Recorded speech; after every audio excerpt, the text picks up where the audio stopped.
കരുതലിന്റെ സ്നേഹസ്പർശം AKG memorial cooperative hospital, Kannur. രാജ്യവ്യാപകമായി നടക്കുന്ന സെൻസസിന്റെ ഭാഗമായി പൊതുജനങ്ങൾക്ക് സെൽഫ് എന്യൂമറേഷൻ നടപടികൾ എളുപ്പത്തിൽ സഹായിക്കുന്നതിനായി മുസ്ലിം ലീഗ് പുന്നാട് ശാഖയുടെയും പുറപ്പാറ വാർഡ് കമ്മിറ്റിയുടെയും നേതൃത്വത്തിൽ ഹെൽപ്പ് ഡെസ്ക് ആരംഭിച്ചു. പുന്നാട് ടൗണിൽ ലീഗ് ഓഫീസിന് സമീപത്താണ് ഹെൽപ്പ് ഡെസ്ക് തുടങ്ങിയത്. സെൻസസ് സംബന്ധമായ രജിസ്ട്രേഷൻ, വിവരങ്ങൾ നൽകുന്ന രീതി, ഓൺലൈൻ നടപടിക്രമങ്ങൾ എന്നിവയിൽ ആവശ്യമായ മാർഗനിർദ്ദേശവും സാങ്കേതിക സഹായവും ഹെൽപ്പ് ഡെസ്ക് വഴി ലഭ്യമാക്കുമെന്ന് ഭാരവാഹികൾ അറിയിച്ചു. പൗരന്മാർക്ക് സെൽഫ് എന്യൂമറേഷൻ നടപടികൾ കൃത്യമായും സമയബന്ധിതമായും പൂർത്തിയാക്കാൻ സൗകര്യമൊരുക്കുക എന്ന ലക്ഷ്യത്തോടെയാണ് ഹെൽപ്പ് ഡെസ്ക് പ്രവർത്തനം ആരംഭിച്ചത്.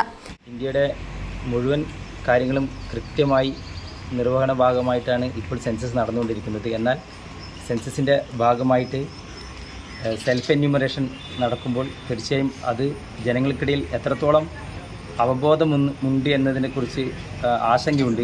ആ അർത്ഥത്തിലാണ് മുസ്ലിം ലീഗ് പുന്നാട് ശാഖ കമ്മിറ്റി ഒരു ഹെൽപ്പ് ഡെസ്ക് ഇവിടെ രൂപീകരിച്ചുകൊണ്ട് സെൽഫ് എന്യൂമറേഷൻ നടത്താനുള്ള സൗകര്യം ഏർപ്പെടുത്തിയിട്ടുള്ളത്. ഏറെ മാതൃകാപരമായ ഒരു പ്രവർത്തനമാണ്. പുന്നാട് ടൗണിൽ ലീഗ് ഓഫീസിന് സമീപത്തെ ഹെൽപ്പ് ഡെസ്ക് ഇരിട്ടി നഗരസഭാ കൗൺസിലർ EK ഹാരിഫ ഉദ്ഘാടനം ചെയ്തു.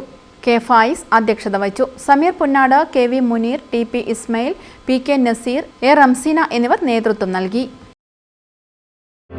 Madhurag gold and diamonds, Madhurag building, Kannur road, Chakkarakal.